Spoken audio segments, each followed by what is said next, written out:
What's up everyone? My name's Colt. Welcome back to the channel. So today I want to talk to you about my latest investment property that I bought and sold. We just closed on it, sold it back in January of 2020. I want to go through the numbers of that, kind of why we bought it, why we sold it, and the numbers in between. So how much did we cash flow? What our ROI or return of investment, what all the numbers were. Now I'm just going to give you, a little caveat to this. This isn't the sexy, we made $1 million or made $200,000 off this. I live in the Midwest and our average home price is only $170,000. But I still want to show you the ins and outs of this and show you the mindset and strategy behind it so that you can use the same strategy, the same theory, so that you could go pick up your own rental property for zero out of pocket. That's right. I didn't spend any money out of pocket to get this. So what really motivated me to put this video together is I wanted to show others how to think outside the box instead of just conventional wisdom, conventional loans for real estate where you need 20% down or some other strategy or something like that. But you just need to think a little bit, use your mind on this one, and come up with some win-win solutions. Now, we're going to talk about one of my favorite topics today, and that's real estate investing. And the reason is I could talk about this all day long is because I'm very passionate and started back in 2006 as a real estate investor. So before we get started, do me a big favor and hit the like button, subscribe to the channel if you haven't already, and tap the notification bell so that you're notified each time I launch a new video.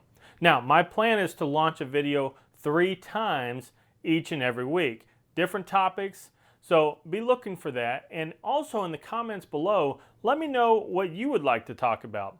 So this channel is specifically for business, finances, your money, real estate, anything that deals with money and business. This channel is specifically designed just for that. And one last thing before we get started.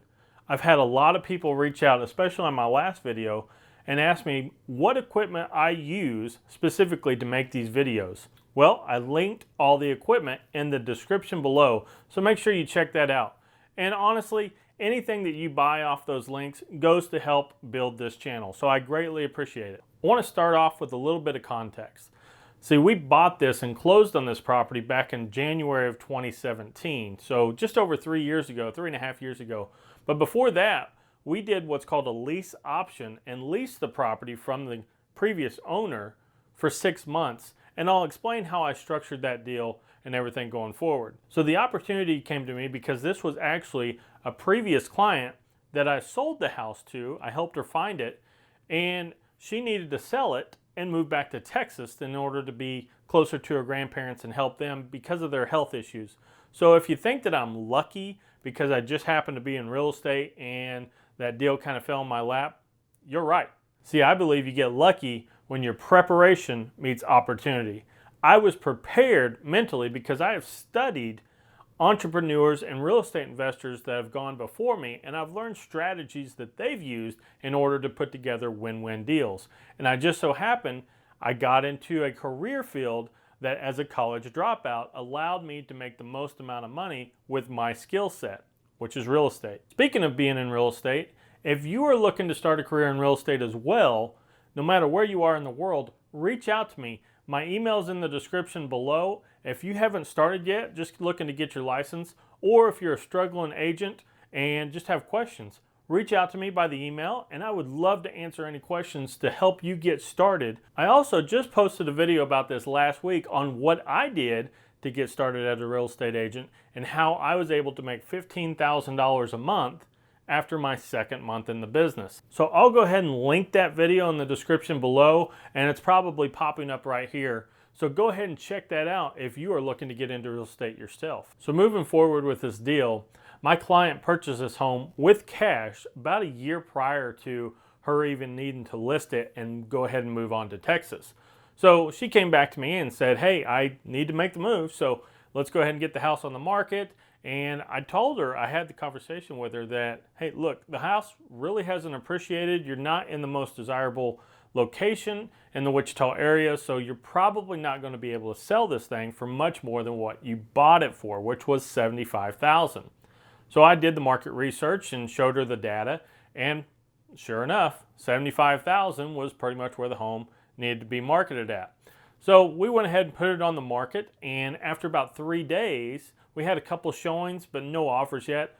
And so she came to me and said, "Hey Colt, you buy real estate, you have investment properties yourself, why don't you just buy this one and get another rental?" Well, at first I wasn't really looking for that type of property, and I initially declined. So a couple more days goes by and she says, just throw out an offer. If it's something that we can make a win-win out of, then let's do the deal. So I did just that. I thought about the deal, I put some numbers together, and I went back with her, and I thought I had a pretty good solution for both of us. So I knew right off the bat I wanted 20% equity position in the property, or I wouldn't even do the deal. And I also knew that I didn't want to put up any money to make that deal happen, because it really wasn't something that I was looking for. So I went to her and I presented her with a $60,000 purchase price. Now that's 20% off what she bought it for just a year ago.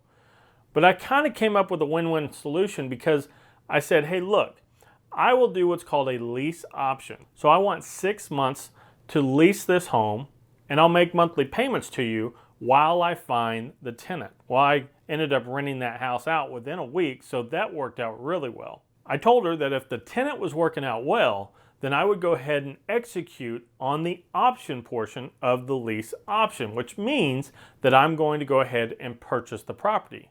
The only caveat was the $60,000 needed to be in a loan from her. So she essentially became my bank. She didn't need the cash right up front, and she was willing to wait over time if it netted her more money.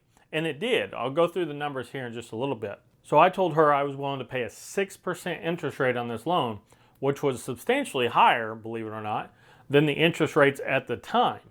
So that loan was amortized, so spread out over 30 years with the balloon payment. So basically anything that I had left to pay, the balance, would be paid in full at the time of 36 months or 3 years. So in total, there were 42 monthly payments on this property.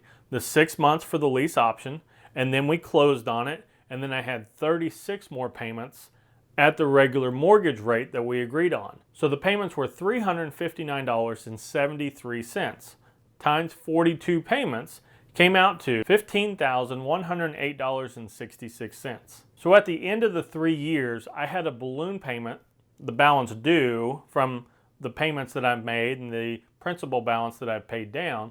I owed her $57,650 after that 3-year mark. So with that balloon payment and the payments each and every month of the $359.73, she ended up netting $72,758.66. So they didn't quite get her the $75,000 that she was looking for. However, had she got a full price offer at $75,000, when you equate closing fees and paying real estate agents and title companies and everything like that, the best she could have got was going to be right around $68,250. So as you can see, she netted more in her pocket because of going this route, and because she was patient, she got a monthly cash flow or a monthly income for the last 3.5 years. So let's talk about the numbers on my end during that 3.5 years. I ended up getting a tenant right away, and the same tenant stayed in the property the entire time.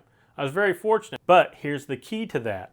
I don't raise rents each and every year like most landlords do. You see, I like to keep a tenant for long term because I believe in turnover cost really eats your net profit. And I just don't want to do that. I'd rather keep my rents lower than the current market rate and have my tenants stay with me a lot longer. So my property taxes came out to $88.03 each and every month that I had to pay on top of the principal and interest payment that I made to the previous owner. Also, insurance came out to $72.04 each and every month, giving my total payment each and every month on the property of $519.80. Of course, we didn't have any management fees because I am in real estate and that's what we do. So we managed our own property to save 10% on the rental income, which would be substantial. It'd be about $70 just in management fees alone each month. So I ended up profiting each and every month an average of $175.20. So normally that kind of deal wouldn't even be on my radar, but I knew I had the equity going right in right off the bat of almost $15,000. Plus I had no money in this deal at all, and it was just me creating a way to make the deal work. So the only issues I had with the property during the time that we held it is I had two plumbing issues, and both of them were basically the pipes are old and they were starting to back up. So we had the plumber come out twice, and that added up to be $237.84 for both of those trip fees. I also collected an extra $75 in late fees because she was late in paying the rent 3 separate times. So the total profit on the property plus the late fees minus the expenses came out to $7,195.56. So as you can see, that wasn't a bad deal, and you can do the exact same thing if you hit the like button right now. So when it came time to sell, we were actually going to sell this property to the tenants that were living in there. And we thought that was going to happen, but then they got kind of crazy. Cops got called. That's a whole story for a whole different video, let me tell you. So after getting the tenants out of there, getting the house fixed up, which cost $1,893.24, we ended up listing the home. Remind you, this is 3.5 years later. We listed it for $80,000. So after 3 days, we had it under contract for the $80,000, and we agreed to pay closing costs for the buyer in the amount of $2,515. Now, during the escrow period, the time when the house is under contract, the buyers went ahead and did a home inspection, and instead of doing the repairs that they asked for, we just gave a credit in lieu of repairs of $1,176. So by the time it was all said and done, we netted a little over $10,200 at the closing table. So just on the sale of the home, once we closed, after everything was said and done, we netted just over $8,300 on the property. So the total profit on this property after 3.5 years that we put zero of our own money into came out to $15,539.39. Not bad. So if the home did so well, why'd we end up selling it in the first place? Well, remember, we didn't really care to buy that property. It was just kind of an opportunity that came to us. I like more multifamily properties, something that I can make more cash flow, because here in the Midwest, we don't really play the appreciation game where we buy low and sell at a much higher price and gain thousands of dollars in between. As you can see, after holding the home for 3.5 years, all we really profited was $15,000. Now, in our world over here in the Midwest, we don't have high housing costs, so that cash flow is the key. And I like to shoot for at least $200 per door. So if I have a duplex, I want $400 in cash flow each and every month. That's my minimum. Again, I went into this deal because I knew I had the equity on the back end with zero out of pocket. We also used that money to help us move into a different home, and that ends up saving us over $600 a month in our housing expenses. So we really got a $425 raise because we went from making $175 in cash flow each month to now saving $600 in housing expenses. So it was an obvious deal, and now we don't even have to worry about what the tenants are doing and all that with that property. So hopefully this video shows you that you can get started in real estate investing even if you don't have any money. You just have to be willing to think outside the box and come up with some unique strategies on how you could put some win-win deals together for you and the person selling the property. So what about you? Do you have any great examples or any unconventional ways that you picked up some real estate that you would like to share? If so, drop it in the comment section below. I'd love to talk about it. If you have any questions or comments about anything or any of the strategies that I just mentioned in this video, please leave a comment down below, and I promise I'll do my absolute best to get back with you. And lastly, if you made it this far, thanks.